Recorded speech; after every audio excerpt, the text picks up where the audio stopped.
Hi and hello to all the popcorn talkers out there, and welcome to Second Way to Kill a Werewolf, another episode, in fact. My name is Damien, and with me, as always, is my co-host, Matthias, FIFA World Cup Rodriguez.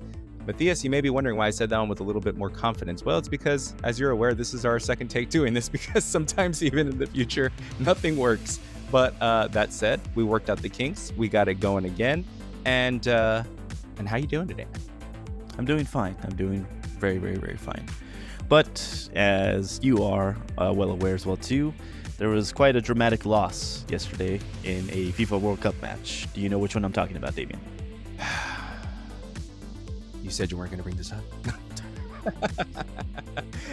Yes, I'm very well aware of what you were talking about, man. And unfortunately, yes, Mexico was eliminated at the time of this recording. It was a tough loss. It really was. I'm going for them, and I'm going for US, of course. But it was, I secretly, I just, I liked to go for the underdog, and I don't know very much about soccer, so I could be completely wrong on this, but Mexico just seemed to me as a whole like they were the underdogs in this, and it would have been great to see them go a little bit further, maybe at least make it past England. That would have been great, because I would have loved to see them play Norway. Hashtag go Norway now against England.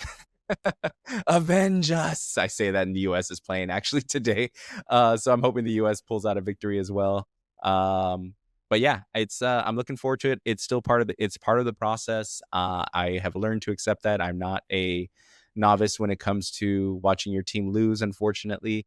I'm not going to bring up a little incident that happened in the past just recently in 2026. Knicks suck. I'm not bitter. I'm excited though right now. I'm getting ready. We're going to watch the game tonight. The US take on Belgium, which should be a good game. Hopefully the US can make it to the next round. But I'm guessing you caught the game as well. Yeah, and I was also sad as well too, because I was really pulling for Mexico, obviously, as a team, getting to play on their home turf, having the fans being all riled up and all that stuff. And, just that energy I felt was really going to take them over the top. And unfortunately, these things, aren't always a Cinderella story. It's quite the opposite sometimes. Sometimes it's a horror movie of epic proportions. So, Yeah. Congratulations, England. They, just played a little bit better, and Yeah.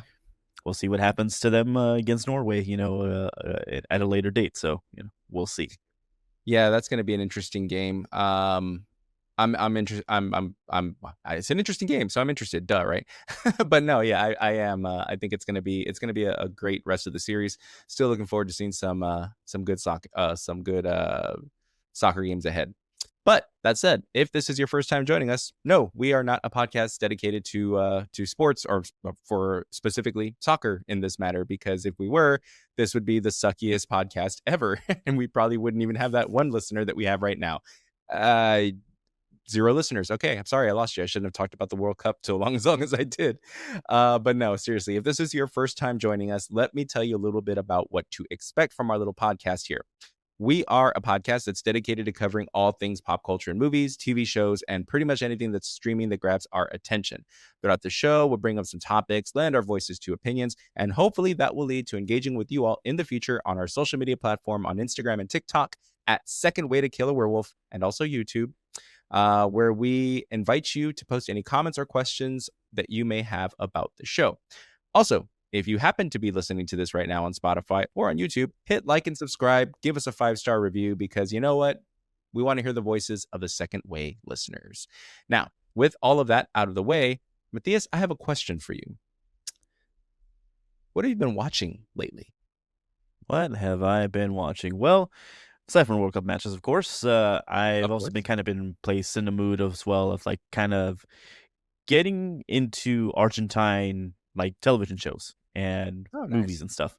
So there's this one cool series that I found out that's on Netflix called División Palermo, which is about essentially a story of this special police squad in Argentina that was created to sort of like really elevate the public image of the police there. So what they do is that they hire a whole bunch of like people that are, different ableisms and different races and different all stuff. So pretty much just kind of like creating like this sort of like web of diversity and all that stuff. But Hmm. the I guess best comparison that I can make of that series is that it's almost like a mix of Reno 911 in terms of it being kind of like, crass and kind of, funny in a way. And then Nice. also a little bit like Brooklyn Nine-Nine as well too. So kind of like a mix of those two series, but it's really interesting. There's a lot of uh, Argentine slang and sort of like only things that people like that grew up or were from Argentina that kind of understood. But I like the series just overall. It's very funny and just a good like laugh, honestly. Like in between the dramatic matches that we've had so far, this is a real good icebreaker to kind of like really get me back to in a laughing mood, I guess you could say. But no, that's what I've been watching. Yeah, it's on Netflix. There's 2 seasons. I think they were in the process of maybe going to a 3rd season, but I Hmm. don't know anything else beyond that there. But no, it's a good little show. That's pretty cool. Is this are we talking like 30 minutes episodes or like 45? Yeah, Uh, 30 30. to 40 essentially, yeah. Oh, okay. Yeah, I was wondering what that would be because I feel like right around sitcom time structure would be something that works pretty well for this. But I mean, if they have the creativity and everything to make a 40-45 minute, then by all means. But that sounds cool. That sounds cool. I'm guessing. Okay, you said Argentinian, so I'm gonna guess in Spanish. Yes, Yeah, so obviously. Spanish Not a, only, yeah. Well, I mean, yes. obviously they have like an English dub and all that stuff there and like subtitles, but yeah, primarily Argentine Spanish, so yeah, Oh, okay. Well, that's cool. Well, as for me, I finally got around to seeing a little movie called Obsession, about and time. it was good. It was a very good movie. I have to admit though, I'm not well, I guess I know how it did because and correct me if I'm wrong. Was this I know well, Curry Barker is the one that directed this one, but Blake Parsons is the one who directed Backrooms, correct? Blake Parsons? Is it Blake Parsons? No, it's Kane Parsons. I don't know why I said Blake. Kane Parsons. So Kane Parsons is the one that directed Backrooms, and that already had kind of this built-in audience and whatnot. Yeah. Uh, was that somewhat of the same case for Obsession? Was this something that was also based in a previous YouTube series? I don't know if you're aware or not. I'm just Nah. randomly. No, No, right? Obsession is definitely it's all original story. Okay, okay. So that said, I'm kind of I don't know how this thing just I mean, it's a great movie, don't get me wrong, but to have the amount of growth that it had, I was just like, "Wow, I don't know." I don't know what I was expecting. Like, not to say that it wasn't a good movie because it really was. It was a great idea. It's one of those that you can go back and probably catch something that you missed the first time or interpret something differently than maybe what you interpreted the first time. I don't know. I've only seen it the one time, but at the same time, it's one of those horror movies that I wouldn't mind putting on again. Maybe not again and again, because then, that's just weird, but especially like in one day. How many times can I watch Obsession? Not just a clever name, apparently. It's it's a really good movie though. It's a good idea. They were able to take that whole monkey paw type wish situation and be able to reinterpret it in a different way and involve what you're sure of is a body that's pretty much been inhabited or taken over in some way, shape, or form, but not in the sense that it's a demonic type possession, like similar to Smile. So it was kind of running parallel to Smile, in my opinion. Again, I'm not saying this is fact or proven or whatever, just my opinion. It kind of reminded me a little bit of Smile in some aspects, in that sense. Like, I mean, obviously an entity kind of taking over, but it was done in a different way that didn't really make you automatically associate it with like a possession type of movie. Mhm. I know you saw this one as well. What was your opinion on it? Oh man. I love the movie. And I think the reason why I love that movie so much, honestly, it's that it felt like a breath of fresh air at a time where, there were so many other movies that were coming out that were kind of just like continuations of an existing series or just another like hero movie or something like that. And I Mm. think it falls into that whole aspect of it being a film that just seems so curated and so expertly done. Like, I feel like with Curry Barker, like, everything that he achieved in that film is, like, that's 100% him. Like, he was very deliberate in how he wanted it to be lit, how he wanted it to have this cast of characters, that he wanted, like, this level of dialogue and stuff like that. Like, everything feels like this is directly from him, and it feels very much like a passion project for him. Mhm. And all of those elements together definitely speak towards a very well refined film that it doesn't seem like it overstates its welcome. It gives itself to its concept to where it gives you enough of that context of like how the One Wish Willow works, but it doesn't overly explain everything and try to say like, oh, well, this thing, exists because of this thing or XYZ, or it comes from space, or it doesn't try to give an explanation. It allows itself to exist within its world and for you to kind of think of your own theories of like, okay, well, how does it work or what really is it? And I think that's why I enjoy it, that it is one of those films that it doesn't sort of insult its audience. It just lets it kind of breathe and it lets you to kind of just develop your own theories and just kind of develop its own ecosystem.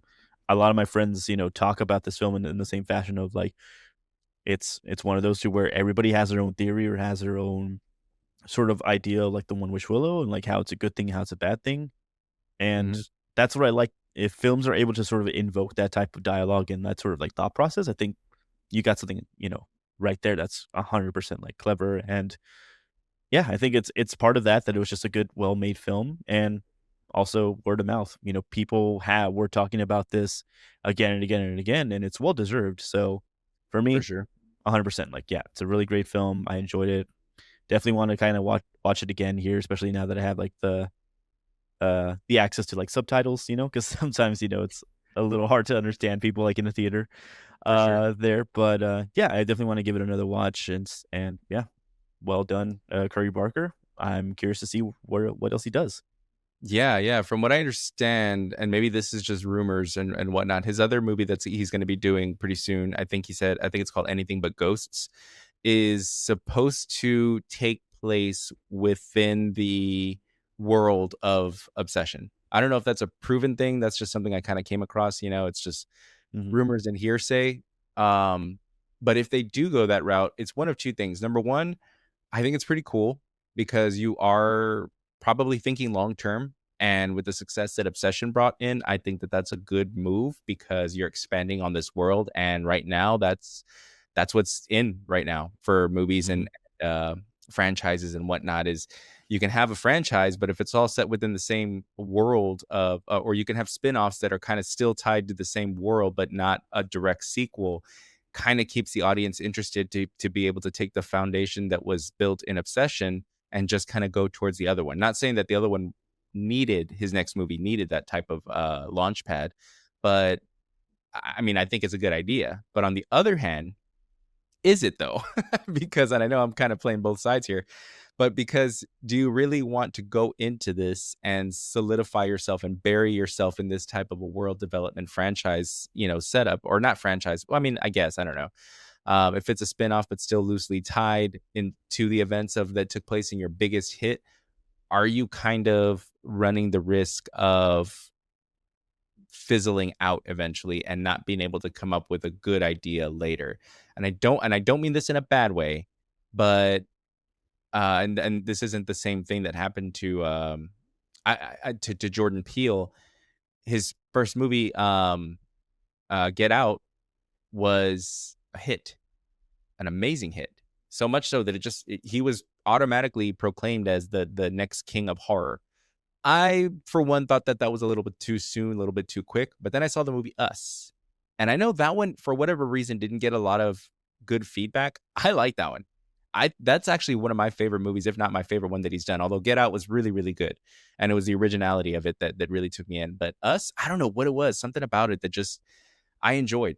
The dad was great in that movie. He just, like, his jokes and everything. I don't know. They were just perfectly timed. So I liked the humor. I liked that he was able to kind of be the comedic relief, but at the same time, there were high stakes in that situation. Lupita Nyong'o, I mean, need I say more? Amazing performance. The kids did great. Everything just worked really, really well for Us. And then, unfortunately, since that one, some would say since Get Out, it's been a little he's kind of fizzled out a little bit, and I think that he's at the point right now in his career. I'm not saying he's in trouble or anything like that, but he needs a big hit. to kind of keep his name in there, especially with the rise of these up and coming directors that are so young and are fueled with these, like I said, already baked in audiences with their previous IP in YouTube. So I don't know. What's your opinion on his next move, Curry Barker? And for those of you that are wondering why we're dragging this segment on a little bit longer, is because the next topic actually is kind of related to this. So, what's your opinion on this, Matthias? Do you think that Curry Barker has a good idea or is in a good position to base his next film off of the success of Obsession, or do you think he should just be like, bam, something completely different, not tied whatsoever, no Easter eggs, nothing? What say you? I think Easter eggs are only really sort of appropriate or sort of satisfying if they kind of like really work within the framework of like the original world that it's alluding to for the most part. So I don't want it to be to where his next film or project leans too heavily on the success of of Obsession and all that stuff. I would very much like everything to sort of kind of feel fresh and kind of have its own little sort of like microsystem of an environment or whatever to kind of work through and all. So, like obviously, if it fits with his next film to reference Obsession, like maybe there's like a news article or like a TV segment or something like that that kind of comes on during a scene in his new film or whatever that is kind of alluding to the events of Obsession, Hmm. and it works because the narrative of this next film is the same or kind of touches on that same supernatural element, then I think that's cool. I think people will appreciate that.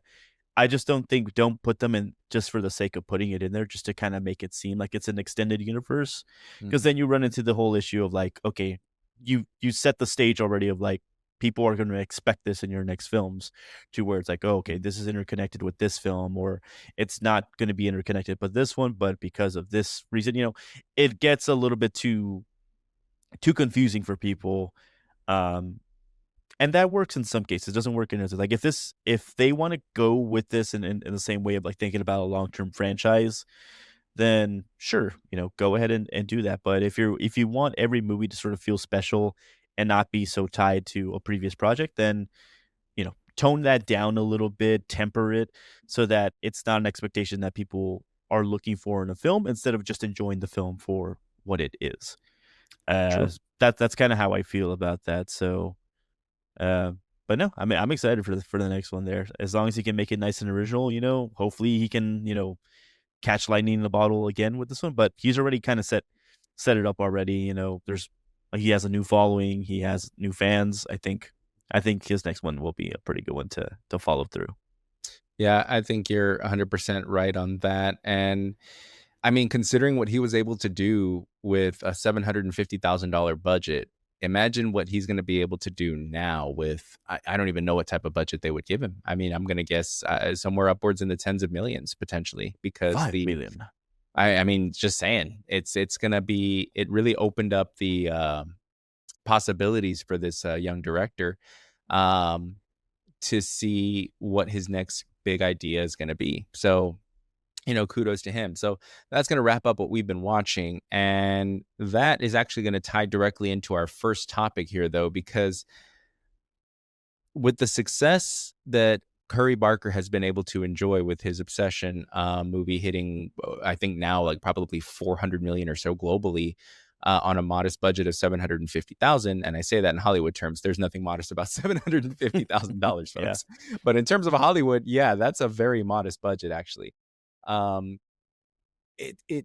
it's not surprising to see that Hollywood is treating this like the gold rush of San Francisco or whatever back in the day, because they're mining for gold. Basically, there's gold in them thar hills, and them thar hills are referring to YouTube itself, because Hollywood is basically on the search for its next breakout internet born horror franchise.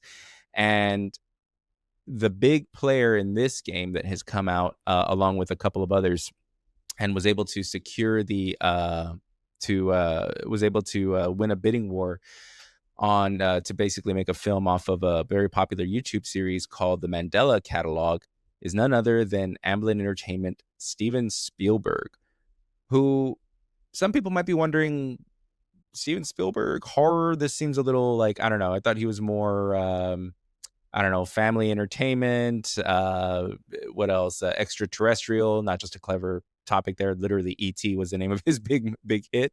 Um, and you wouldn't be wrong. And then of course there was Jurassic Park. So there was that. Um, to see him putting his stamp on something in terms of the world of horror, well, for those of you that forgot, there was a little movie called Poltergeist that came out that he was involved in as well. That was a pretty big successful horror movie for back in the 80s. So at first, you kind of read that name like Steven Spielberg is, well, you know what? Two things. Number one, is there money involved? Yes, there's money to be made. So to me, that's a smart investment. And number two, horror isn't exactly something that is foreign to him. I would be very interested to see how his influence is involved in this, because he would be coming in as I believe a producer in this, as they are actually keeping the original creator of this series, the Mandela Catalog, to write and direct, I believe, named Alex Kister, I believe is how Mhm. you say it. Yeah. He's going to remain creatively involved as the writer and director for this project. But it goes to show you that this is now what, the third or fourth thing that we see of recent history in terms of YouTube, and we're not even talking about the previous ones of shorts that were turned into movies as well, such as that movie. What was it? The one with I think it was called Lights Out. That was one of the earliest ones that I can attribute back to YouTube for being turned into a feature film, feature horror film. But you know what? I'm drawing a blank on the director of who it's David something, right? I could be wrong. Do you know the director of is it Lights Out? Is it Lights Out? Do you know the It's horror Lights Out. Yeah, I can't think of the director's name. Yeah, I kind of set myself up for failure on that one. But you know what? We live in a remarkable age, and I am going to cheat right now and look it up. Let's see. Lights Out director. Lights Out director is, I hate it when you put the one thing on there and then it shows you like everything else. Like, oh, you want to know the director? Let's show you all of the cast that came out in this movie with no mention of the director whatsoever. And then you're forced to do like I'm doing right now and stall for time. Um, David Sandberg. Yeah, I was like, I knew it was David something. Um, if I'm not mistaken, was David Sandberg on YouTube as well? Was that his short, and then or was he just a director that got selected to turn that movie, adapt it into a film? I don't think he was like the same creator. No, right?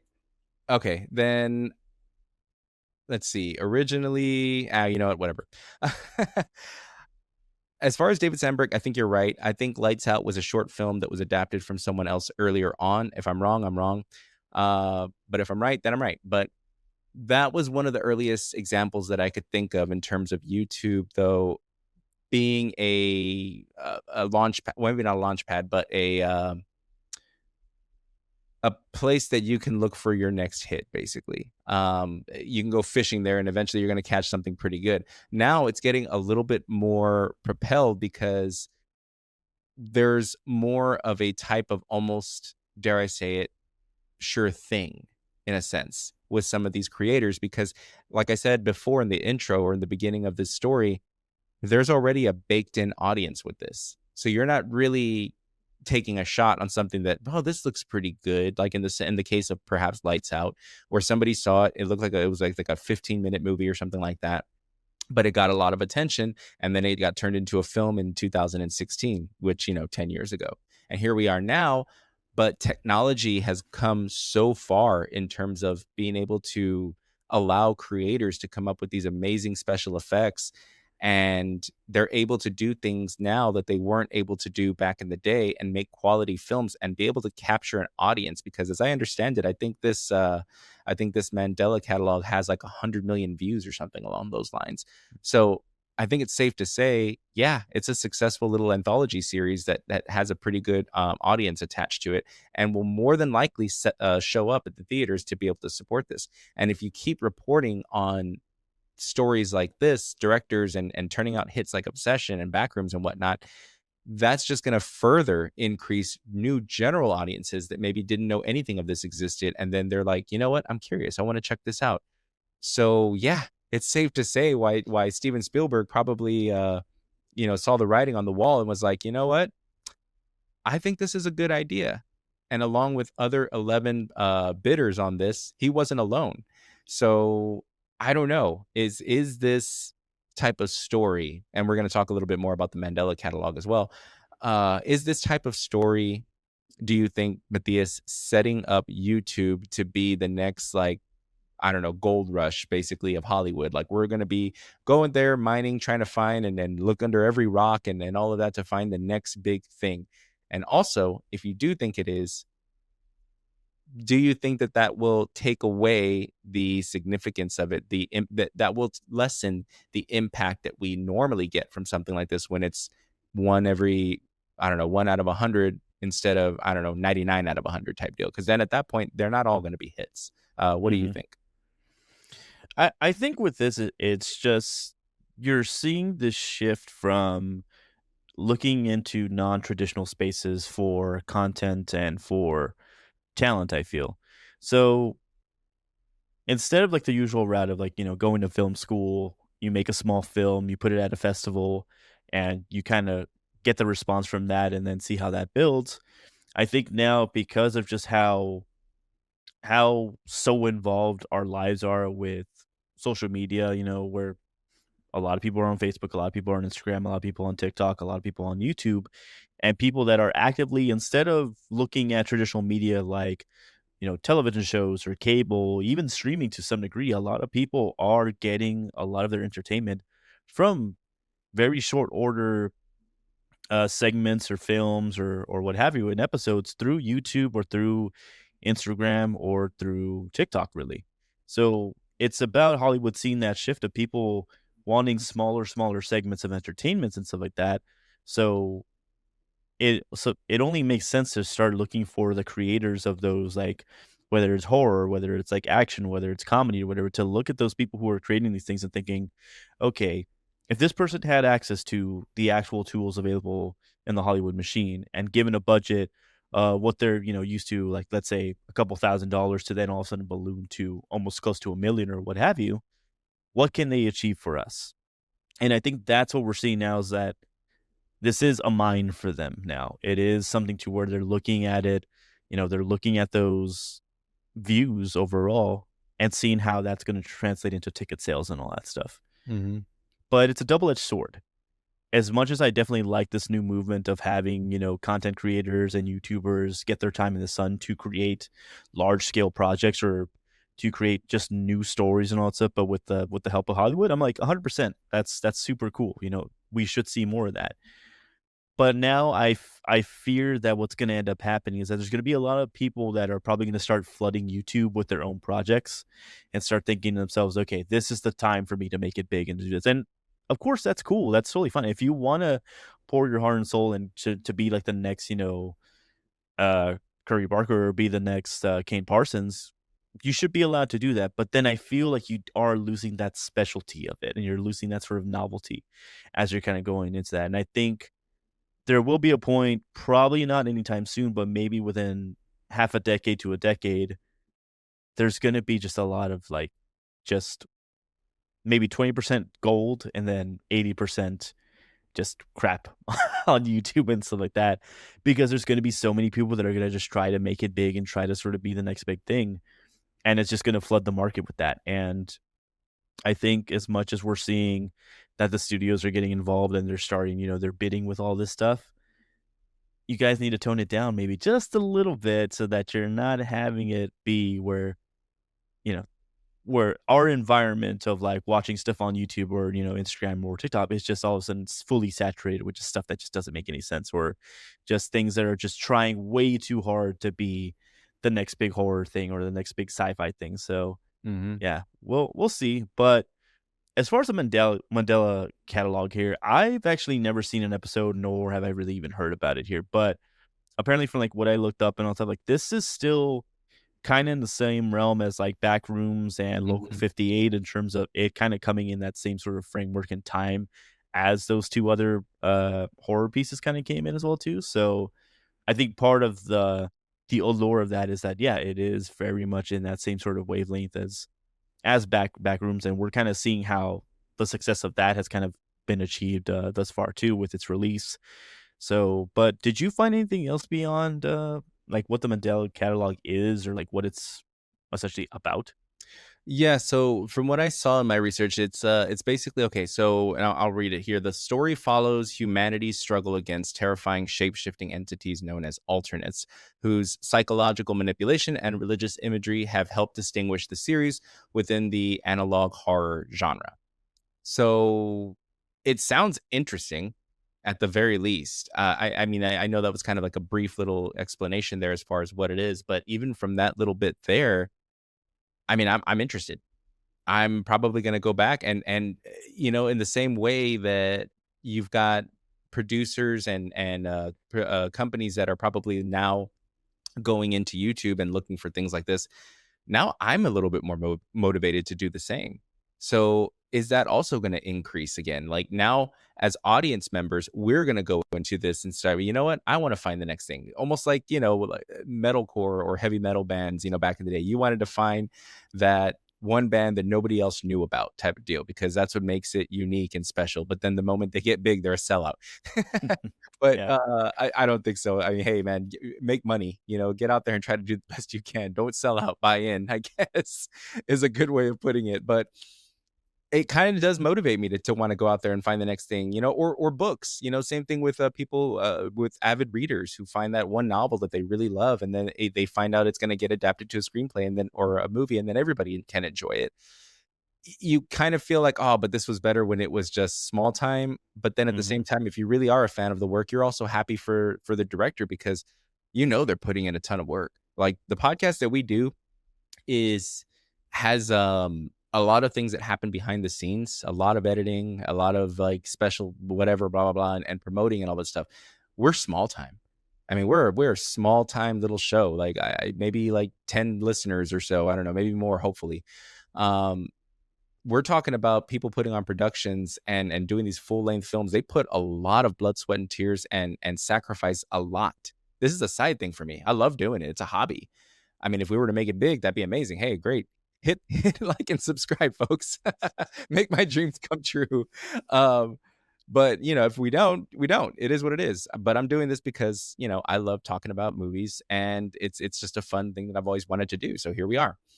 But that's why I'm happy when people like Curry Barker or now Kane Parsons get massive success because they are the ones that are sacrificing everything that they can to be able to make their dreams come true and follow their passions and everything. So I'm happy to see that kind of success.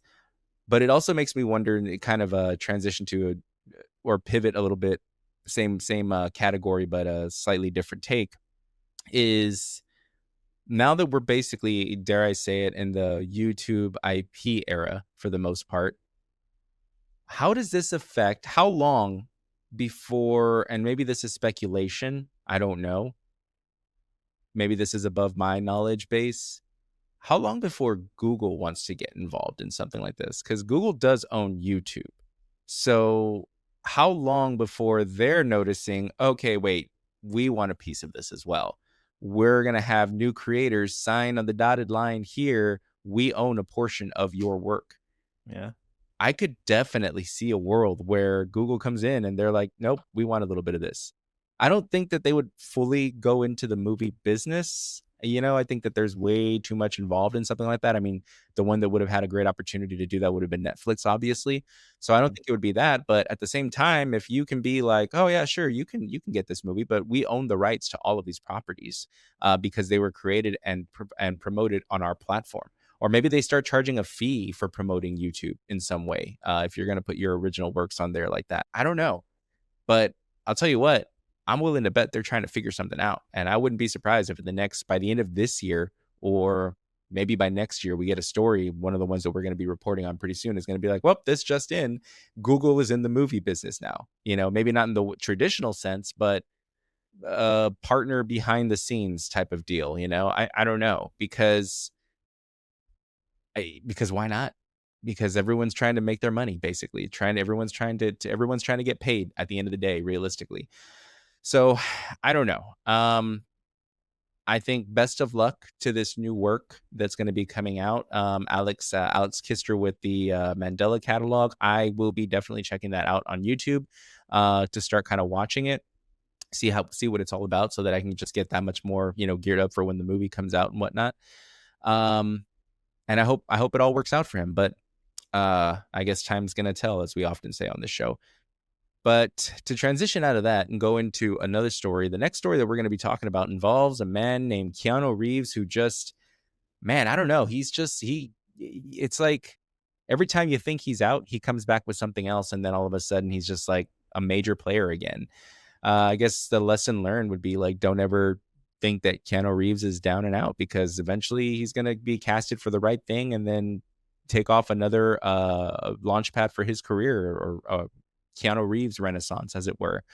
And the reason I say that is because, I mean, we had back in the day, he came back with The Matrix and did his run. Before that, it was Bill and Ted's Excellent Adventure. And then The Matrix allowed him to, and then Speed. I'm sorry. So there was like Bill and Ted's Excellent Adventure. Then he did Speed, not the drug. And then I'm like, then he did Speed. And then I feel like I need to clarify there. And then after that, he came back. He was out for a while, and then he comes back and he does the Matrix and launches that part of his career. And then after the Matrix, he's out for a while, and then comes back with John Wick, and then so on and so forth. And then he just does these like little random things, and because his name is attached, it just makes that much more of an impact. And the last thing that he did that is partly related to this story is he came out in Toy Story 4 as a character in there. I think it was Duke Kaboom, I believe was his name. Yeah. And it was so out of left field. I don't know, like, because he has a very recognizable voice. So hearing him in a Toy Story film was, I don't know, it just worked out really well. I thought it was a nice touch to that movie that I feel like only his type of aesthetic could bring to that character. And then he comes out in a couple of other things. He does some comedies too. He did that movie where he's an angel, with Aziz Ansari, I believe, and Seth Rogen. Forgot the name of that movie, but it wasn't a great one, but it was worth a watch. It's pretty funny.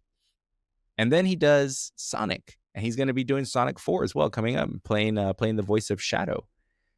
So, needless to say, he's gotten some credits to being able to voice some characters. Well, speaking of Toy Story 4, he's going to be reuniting with the director of Toy Story 4, Josh Cooley, in another Lego movie. And he's not going to be coming in as a special character. He's going to be leading and starring in this, and it's going to be a live action CG hybrid, from what I understand, that's going to be coming out somewhere down the line. I don't have the exact date. I might check it on my notes a little later, maybe 2027 or so. I'm interested. I liked the Lego movies. They're fun movies. They kind of waned out a little bit towards the end. Maybe they just, people just lost interest. I don't know. Maybe the plots got a little lazier. I don't know. The first one was really good. Lego Batman, I really enjoyed. Then they did some ninja one, which I didn't. Then they did part 2 to the original Lego movie that came out, and that one was okay, but it started to fizzle out. But you put Keanu Reeves' star power behind this and a pretty good story, and this is technically going to be the launching of this universe for Universal, I believe, because they were able to secure the rights in 2020. And I think that they're going to put everything that they have into this, especially with this being a hybrid live action CG. But I don't know. What's your reaction, and what's your take on this news, Matthias? I mean, I'll give it a shot. I mean, with Keanu Reeves attached to stuff, I mean, he's in that era where I feel he doesn't.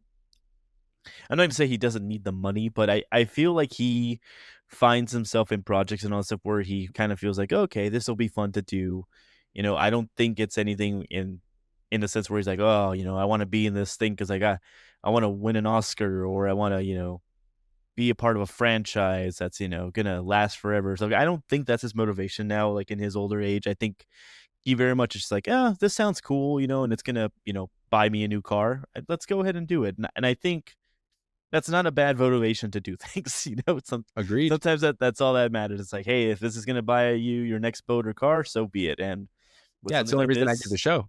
yeah. And with something like Lego and all that stuff, I mean, everybody knows what Lego is, and I would hope, likes to play with Legos. I mean, when I was a kid, Legos was my big thing. But what interests me about this, I think, the most, there's no real plot details yet, so we don't know like what the story or narrative or whatever it's going to be. But having it be a mix of live action and CGI animation or what have you, that's pretty cool. Like, I feel you can get really clever with something like that. Like, I don't know if it's going to be in the same sort of realm as like Who Framed Roger Rabbit, or maybe something like in like kind of like Minecraft-ish or whatever in a sense, but I can see it be really interesting. The idea that I had in my mind first off was let it be like, yes, you have Keanu Reeves there, he's all 100%, practical human and all that stuff, but have it be to where he is essentially building sets of some of his greatest movies. So it's like him building a set of The Matrix, him building a set of uh I mean, it's an idea, okay? Hey, Hollywood, No, no, I was smiling because I was actually like Grinch smiling that, like starting to smile going up. I'm like, yes, that's a great idea. But you know what? Yeah. Here's the one thing, and I hate to be the person to burst your bubble, because I think that is a good idea. The problem would be, I guess they would have to think of a way to be able to do like a Matrix type thing without having to pay Warner Brothers anything for it, Yeah. the rights to that. But other than that, yes, I think that they could probably do something that's like Matrix adjacent and do it. Mm. But I do like that idea. That'd be pretty fun. That'd be a pretty cool thing to see, actually. Yeah, I mean, it's a concept and all that stuff that I think 'cause, I mean, they are getting into where, they're building sets or whatever, like, it's not where Lego itself is just, okay, it's all Legos and all that stuff, build whatever the hell you want, but Mhm. they do where they are, you know, they do sets for like, okay, here's something from Star Wars, here's something from Avatar, here's something from Lord of the Rings and all that stuff.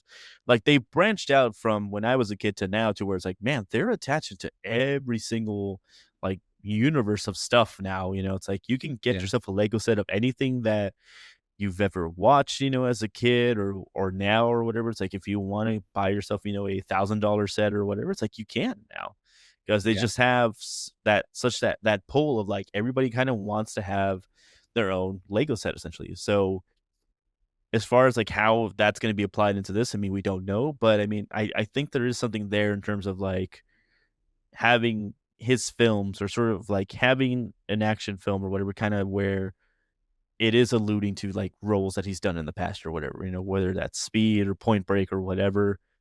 I think it's gonna kinda be something in that vein, or at least I would like to see it to be, in that kinda sort of context because it's an interesting concept. That's the only thing I can think of. As far as any other any other things that I can think of in terms of how this could be played out, I don't know. I don't have any other ideas aside from that, so I'm sorry, Hollywood. I only have one good idea, and that's it. It's I don't know. It's like I'm interested in this, but I'm also concerned about this. And the reason being is because number one, they are going to have a big challenge on their hands to see if they can repeat the same magic that Warner Brothers had when they owned the Lego licenses. I guess they didn't renew, obviously, and it was up for the bid, and Universal secured that in 2020. But here we are. I believe it was 2020. Let me double check that. Yeah, 2020, Universal acquired the Lego film rights. So it's been 6 years now, and from what I understand, they're kind of in the same situation as Sony with the Spider-Man rights, where they have to produce a film every so often, which is probably why we've gotten some bad Spider-Man, related films adjacent, like unfortunately, Kraven the Hunter, and then Morbius. Although I still contest Morbius wasn't that bad. I don't know, like maybe it's because it came It out of was. here. I don't know. I guess it's I was entertained. I'm not gonna sit here and die on that hill to defend it, but I think it was okay. It was I enjoyed it more than Craven the Hunter. Put it to you that way. I enjoyed it Mm. more than Madam Web, which I know doesn't really help this argument any. That's the bar I'm setting, but to me, to this day, I want to say that's the worst superhero film I've ever seen, which was Madam Web. But I also want to be careful because there might be some other ones. Ghost Rider Part 2, potentially, I'm looking at you. But maybe one of these days we can talk about the top 10 worst superhero movies of all time. It's just an idea. That'd be a good Um, one. but it makes me a little nervous because I think that they're approaching the time frame or time limit for them to potentially lose the rights to this. And I'm wondering if this is an act of desperation and they have they're just doing it just to do it, or is this because, you know what, we have a really great idea. We've had these rights for a while, but we feel confident about what we're going to do and we're going to move forward with it. I don't know. What do you think, Matthias? Desperation, act of desperation, or are you giving them the benefit of the doubt? I mean, when you put it in that sort of way, I think, yeah, I mean, that could fall into the whole like hole of like, well, we're just gonna have him, sit in a studio and we're gonna have Lego stuff happen around him, and hopefully people like that. So yeah, I don't know. I mean, with Josh Cooley, I mean, Toy Story 4 was cool. Transformers 1 was also a really good movie. Unfortunately, it just didn't get like the limelight that I think it deserved, just because I feel Yeah. marketing really kind of uh misconstrued the tone of that movie. But the past is in the past. Uh yeah, I think with this one, I don't know. It just really depends on like what they're gonna do with it there. Again, I always kind of like when movies do a little bit more of an interesting take in terms of like combining live action with CGI or whatever. Like sometimes that's kind of Hmm. cool and it allows for like a lot of interesting interactions really between like characters that do and don't exist, I guess, within a practical world. So I don't know.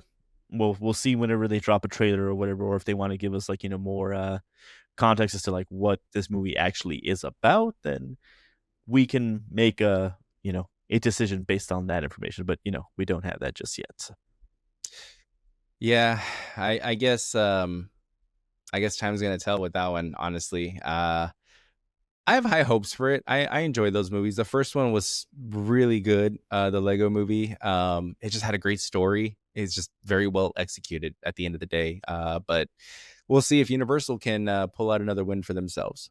But that said, speaking of nostalgia, were you a fan? I don't know. Maybe no, I can't even. I don't know. Were you a fan? Because were you a fan of the Magic School Bus? Unless you really grew up in that era, I don't imagine you being a 15-year-old kid going like, "Man, I just love the Magic School Bus." At that point in your life, I could be wrong. No judgment here for anybody, but uh, so this was from what I understood, developed in 1986 originally. So it's right in that era for millennials to remember this, which I do qualify as a millennial who does remember this, but I never watched it. I wasn't really that interested in it. I don't know if it was because, by the time I don't know. I was gonna say by the time I was of age or whatever to appreciate something like that. I don't know. I just didn't.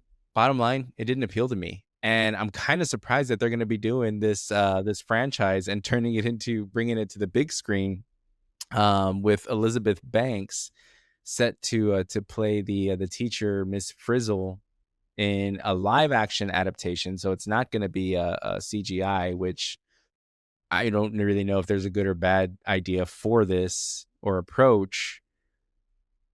And I believe her company is also going to be one of the producers on this. I'm not that excited about this, but it has my curiosity.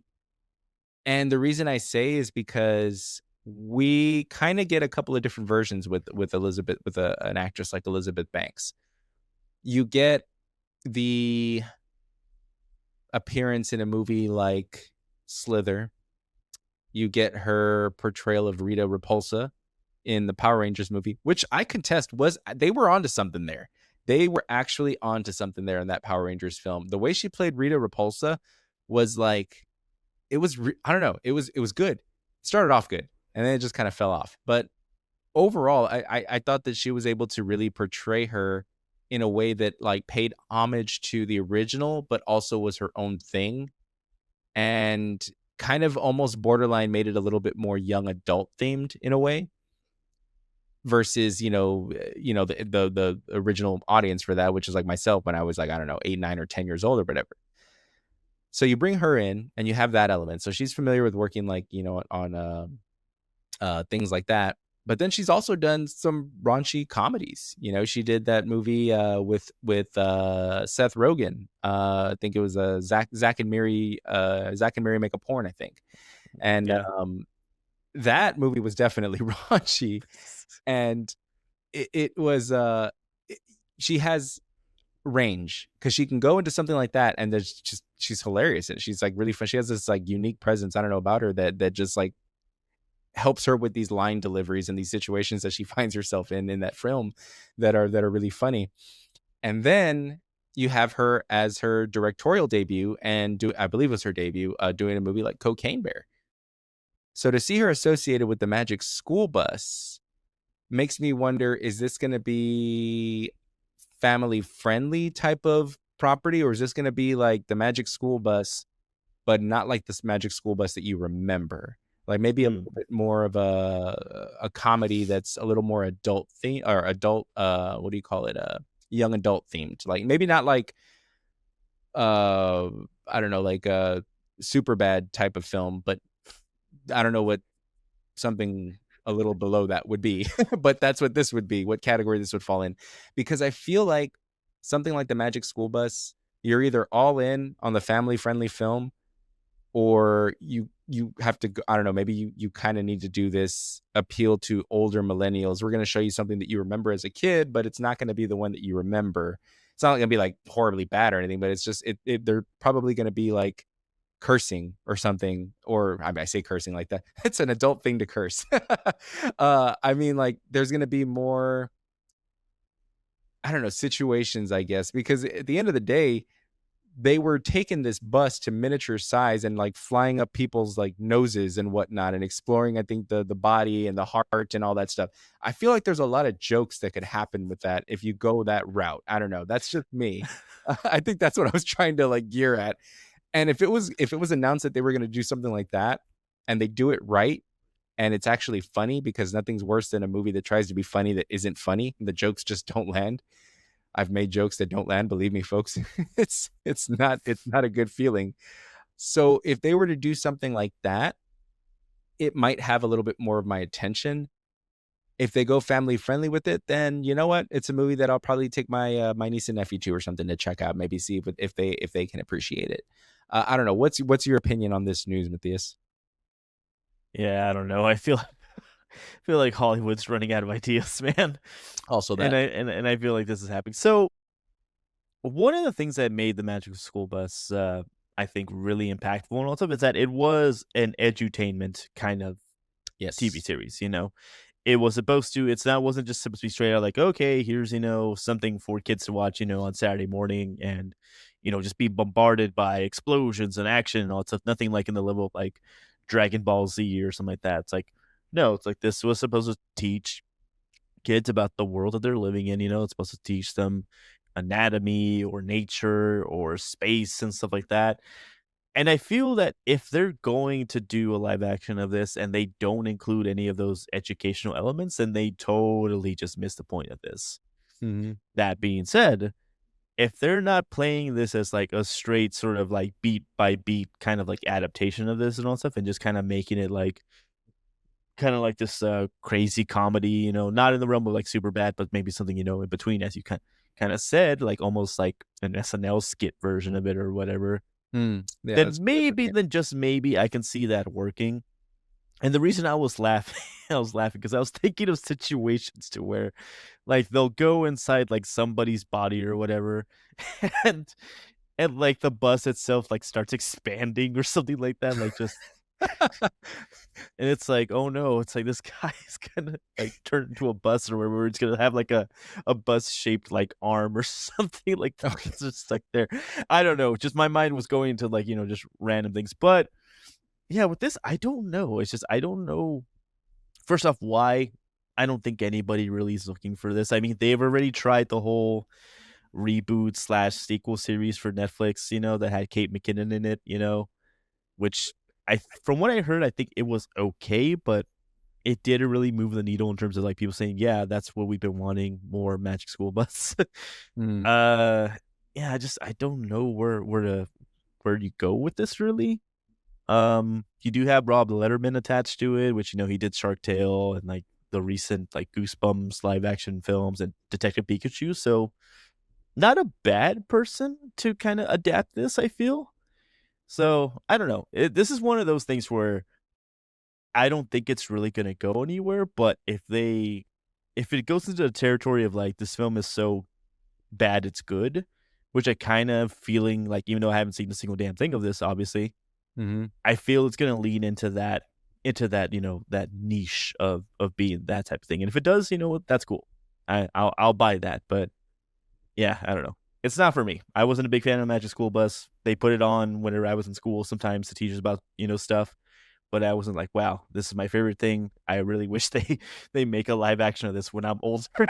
Yeah. It's something I never would have thought of. So that's my take.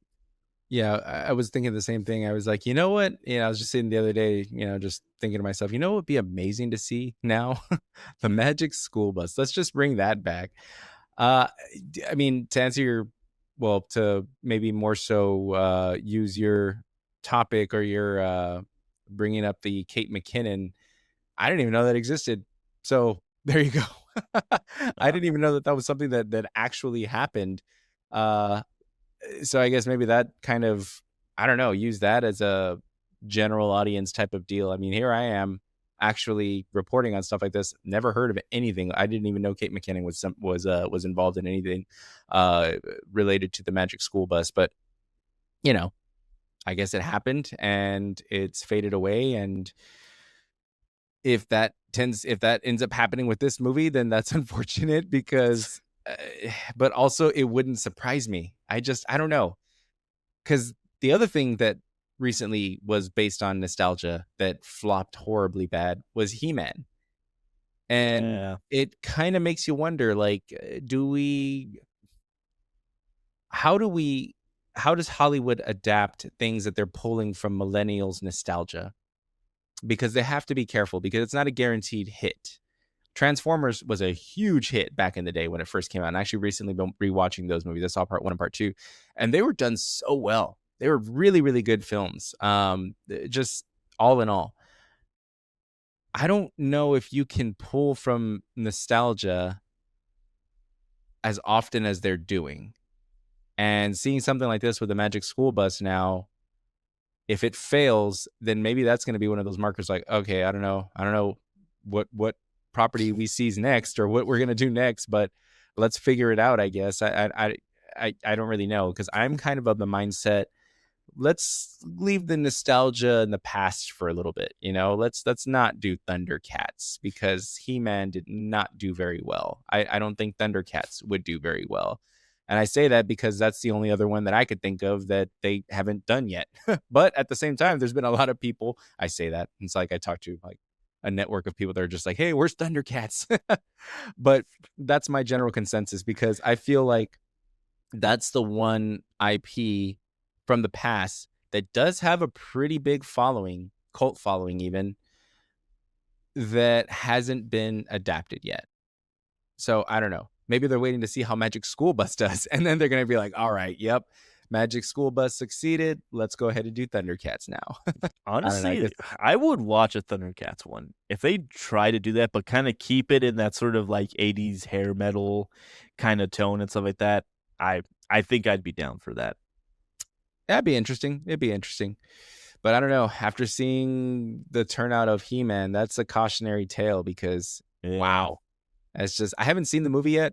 I want to check it out and see exactly what went wrong. Same way with Supergirl as well. Kind of want to give my own analysis of that. which is Uh, hitting video on demand very soon. oh, I'm sure coming to a video on demand near you very soon, Yeah, probably the tomorrow. 28th, the 28th actually of the end of this month. Oh, really? Well, there you go. Uh, oh well, what are you gonna do, right? Sometimes you win, sometimes you lose. But with that down, that's gonna bring us to our last story here. And speaking of nostalgia, the hits just keep on coming, ladies and gentlemen, because Mike Myers, not Michael Myers, has confirmed that well, there is going to be an Austin Powers 4, that it is actually happening. Mind you, this is just his confirmation. The cameras are not rolling yet on this. So take it with a grain of salt, because I think he said the same thing potentially in 2011. I think from what I came across at one point, I saw a story from back then that was like, hey, Mike Myers announces Austin Powers 4 is happening. Here we are. Quite a bit of, more than what 15 years later or so.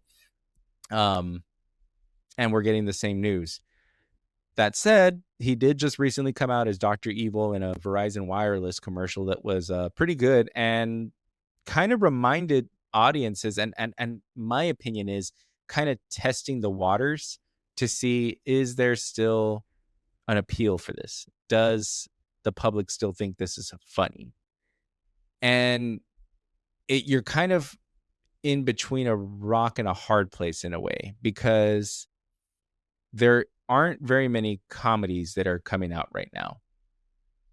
But also digging into the past, as we've just been talking about, and bringing something back hasn't really been too successful. Now, granted, each type of category of film is its own thing in terms of horror, comedy, action, drama, and what have you. But it hasn't really been boding well on major successes. I'm kind of interested in this because I want to see if they're going to adapt.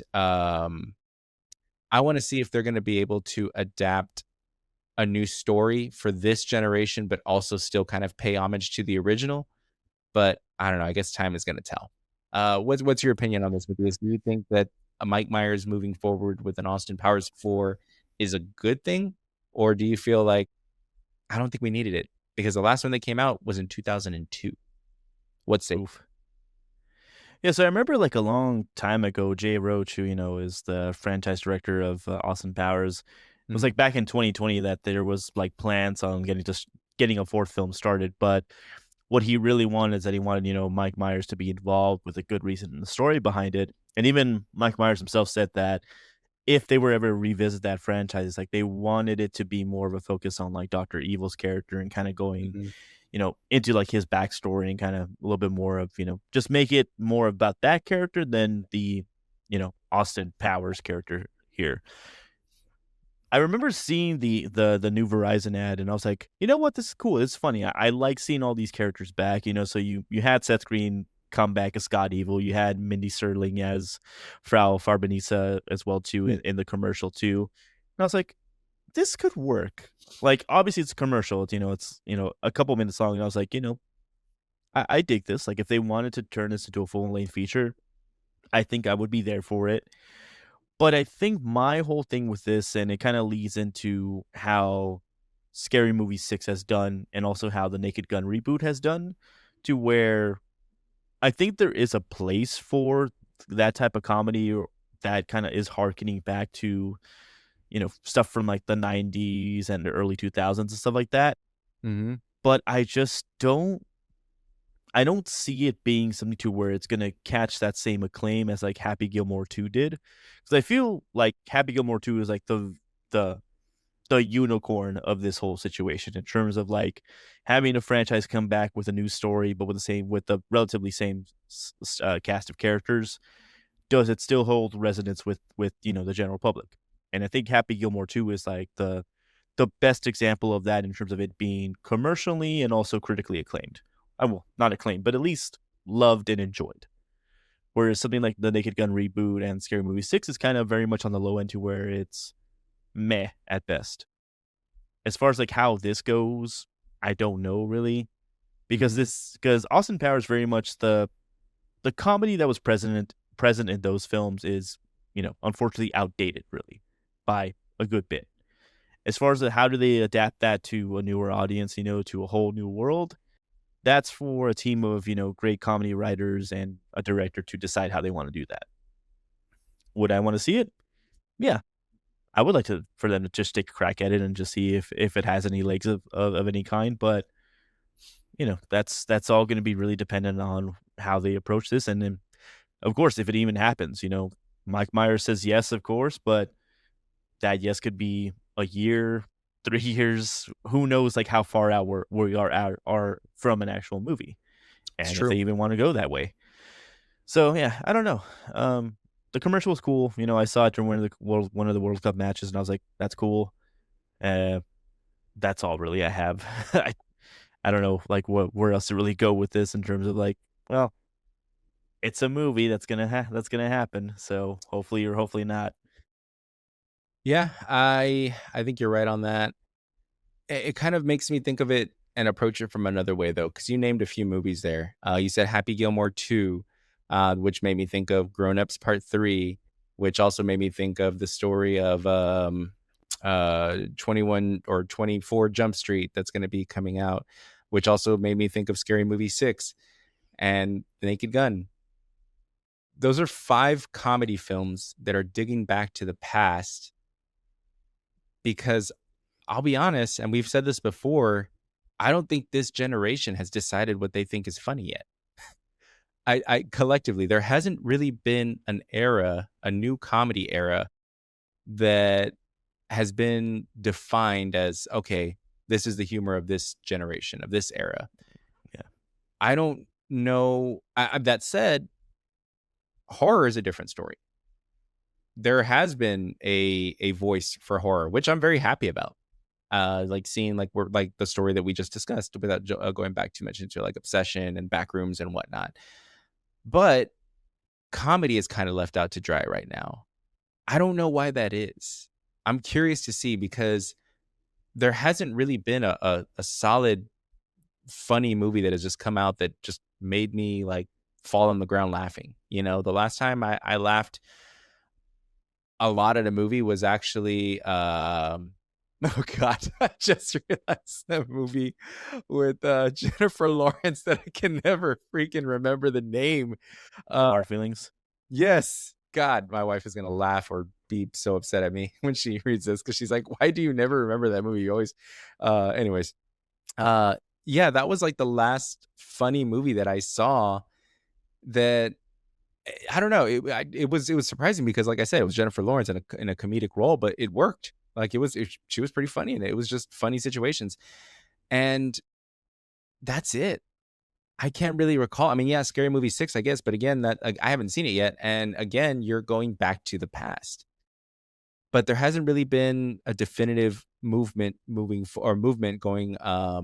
for this generation in terms of comedy, at least not in the cinematic way. This generation has been all about reels and videos and short form content, not really attributed to that. I don't know. Attention spans, maybe. I have no idea. There will probably be a study on this later on down the line or something like that. But it's just a curious thing to say, and I'm not honestly. I'm bringing it up, and I'm not going anywhere with this. I'm not like suggesting a solution. I'm not like yeah because this and that or X, Y, and Z. It's just an observation that I've made recently, and it's part of the reason that we keep getting these trips down memory lane and nostalgia, bringing these things back because I feel like audiences nowadays haven't decided what they think is funny, so they're gonna go back in terms of this category of film genre of film and pull in money from the millennial crowd. Because I feel like Gen Z just hasn't adapted to this yet. I don't know. It could be a number of things, could be one thing, but I don't know. What's your opinion on that, Matthias? Any thoughts or anything?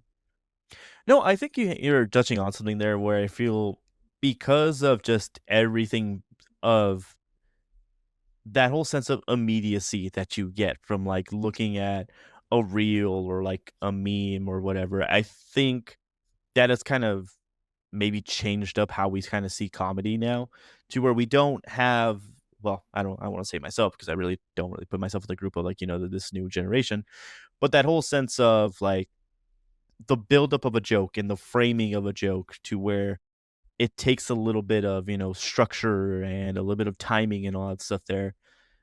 I just feel like this generation doesn't really have it in them to kind of like really pay attention. And I know this sounds very much like a philosophy of like these damn kids these days, are ruining comedy. Like it's not that at all. It's just I feel because of just how much, technology and social media has kind of changed people's minds in terms of their attention spans and like how they view things just in general. I mean, I just feel comedy is kind of like the one of the harsher elements to sort of really adapt to that social media element that people are kind of invested in nowadays, to where, yeah, you're seeing the only comedies that are coming out nowadays are just are from existing franchises or whatever that have long been, in the shadows, and are deciding to come out with another iteration again.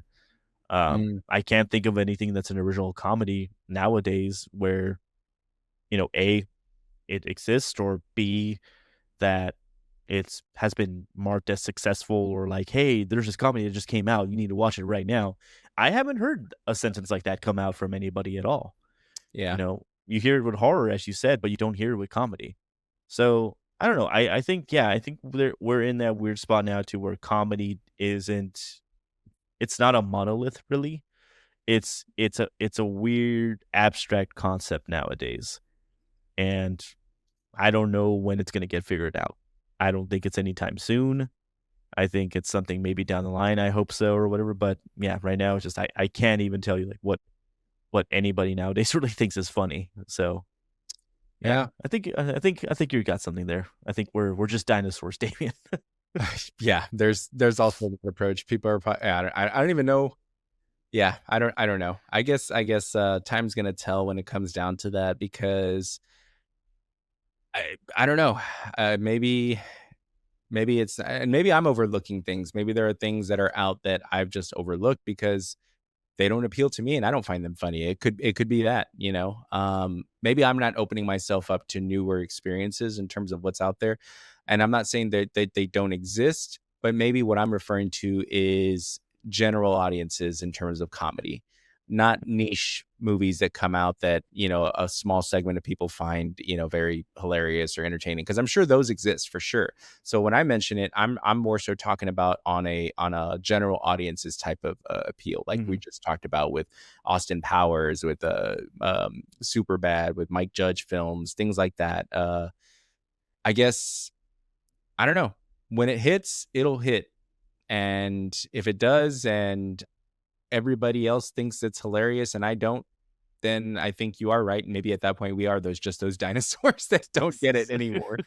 I don't know. I wouldn't be able to think of a better explanation than that. But all right, folks. And just like that, our time is up. But as always, we want to thank you all for listening to us, whether it be on your day off or your commute to work.